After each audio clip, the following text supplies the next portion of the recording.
There has probably never been a bigger crowd in downtown Hazard before or since. An estimated 100,000 people from across the country came to see cast members of the Dukes of Hazzard television show during the 1981 Black Gold Festival.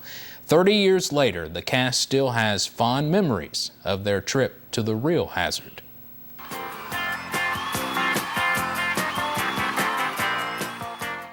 In September 1981, Daisy, Boss Hogg, Roscoe, and Cletus came to Hazard, Kentucky at a time when the Dukes of Hazzard was one of the most popular shows on television. The cast seemed overwhelmed. So you enjoy Hazard hospitality? This is fabulous. It's just unbelievable. Best time we've ever had in a town, and wouldn't you know, come from Hazard. 30 years later, we caught up with those cast members still living at last month's Hazard homecoming in Virginia. They all remembered their famous trip to Hazard, Kentucky. We stole the name of your town for our show and just added a Z, you know. I'd like to wish everybody have a happy Black Gold Days.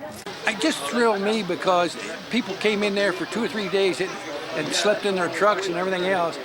And we had such a wonderful turnout that they called out the National Guard on the parade to take us down the street.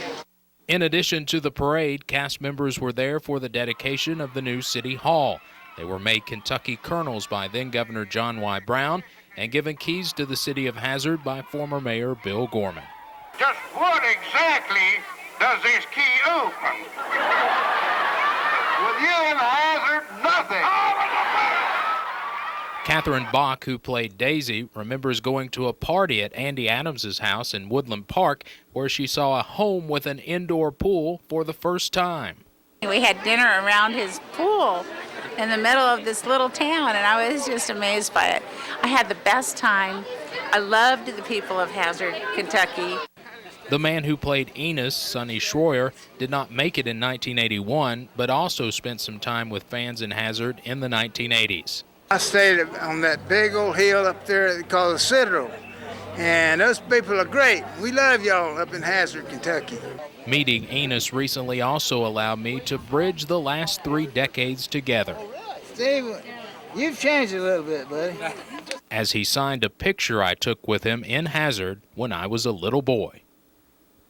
And here is that picture that I've had framed for so many years. I think we're going to get a close-up of it over here. It now includes that autograph I got about a month ago in Virginia at the Hazard homecoming event, and had such a great time over there. Now, those in Hazard might also remember that Bo and Luke Duke, John Schneider and Tom Wopat also visited Hazard a few months later in early 1982 during a concert at Memorial Gym.